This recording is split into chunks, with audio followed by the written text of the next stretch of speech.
జాతరలో ఇది అక్కకైతే అమ్మవారు అయితే వచ్చింది. సో మ్యాటర్ ఏంటంటే నేను మా ఫ్రెండ్స్ అంతా కలిసి మల్లూరమ్మ జాతరకి అయితే వెళ్తున్నాము. సో మా విలేజ్ నుంచి అయితే ఒక 25 or 30 కిలోమీటర్స్ అయితే ఉంటది. సో మేమైతే ఇంటి దగ్గర నుంచి స్టార్ట్ అయ్యేసరికి 10 అలా అయింది. మేము అక్కడికి రీచ్ అయ్యేసరికి 12:30 అలా అయింది. అంత టైం ఎందుకు పట్టిందంటే మాకు దారిలో ఒక డీజే బండి అయితే కనపడింది. డీజే బండి కాడికి పోవడానికి మాకు చాలా టైం పట్టింది. ఎందుకంటే ఆ విలేజ్ అయితే కొండ అటు సైడ్ అయితే ఉంది. అక్కడికి వెళ్ళడానికి అయితే మేము చాలా కష్టపడ్డాము. ఎందుకంటే అక్కడ ఎగ్జాక్ట్ లొకేషన్ మాకు తెలియక ఫైనల్లీ మేమైతే డీజే బండి కాడికి అయితే ఎలాగోలాగ వచ్చేసాము. అక్కడ చూస్తే గుంపుగా చాలా మంది అయితే ఉన్నారు.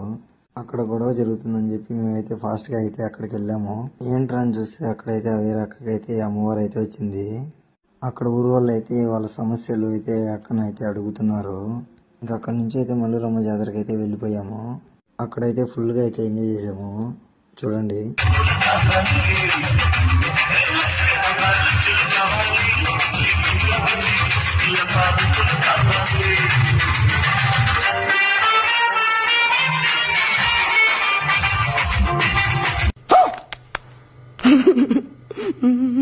సో ఇంకా నైట్ అంతా బాగా ఎంజాయ్ చేసేసి ఇంకా రిటర్న్ అయితే 4కి అయితే ఇంటికి వెళ్ళిపోయాము. సో మా వీడియో మీకు నచ్చినట్లయితే లైక్ అండ్ షేర్ చేయండి.